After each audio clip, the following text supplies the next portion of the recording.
തൃശൂർ അതിരപ്പിള്ളിയിൽ ജനവാസ മേഖലയിൽ ചീങ്കണ്ണി സാന്നിധ്യം. വെറ്റിലപ്പാറ ജംഗ്ഷന് സമീപം തോട്ടിലൂടെയാണ് ചീങ്കണ്ണി എത്തിയത്. ചാലക്കുടി പുഴയിലെ വെറ്റിലപ്പാറ മേഖലയിൽ വ്യാപകമായി ചീങ്കണ്ണി കുഞ്ഞുങ്ങളെ കാണുന്നതായി നാട്ടുകാർ പറയുന്നു. സൂര്യ സജി തൃശൂരിൽ നിന്ന് കൂടുതൽ വിവരങ്ങളുമായി ചേരുന്നു. സൂര്യ, എന്തൊക്കെയാണ് വിവരങ്ങൾ?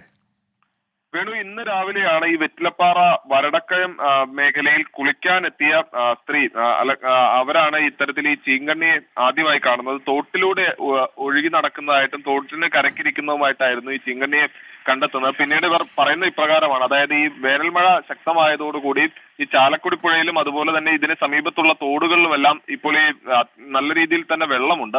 അതേ തുടർന്നാണ് ഈ പുതുമഴ പെയ്തപ്പോൾ മീൻ പിടിക്കുന്നതിന് വേണ്ടി ഇര തേടിയും ഒക്കെയാണ് ഈ ചീങ്കണ്ണി കുഞ്ഞുങ്ങൾ ഇങ്ങോട്ടേക്ക് എത്തിയത് എന്നുള്ളതാണ് പറയുന്നത്. ചാലക്കുടി പുഴയിൽ നേരത്തെ തന്നെ ഈ ചീങ്കണ്ണിയുടെ സാന്നിധ്യം ഉണ്ടായിരുന്നു. എന്തായാലും പ്രദേശവാസികളെ സംബന്ധിച്ച് വലിയ ആശങ്കയാണ് ഈ ജനവാസ മേഖലയിൽ ചീങ്കണ്ണിയെ കണ്ടതിലൂടെ ഉള്ളത്. വേണു, സൂര്യ സജിയാണ് തൃശൂരിൽ നിന്നും വിവരങ്ങൾ നൽകിയത്.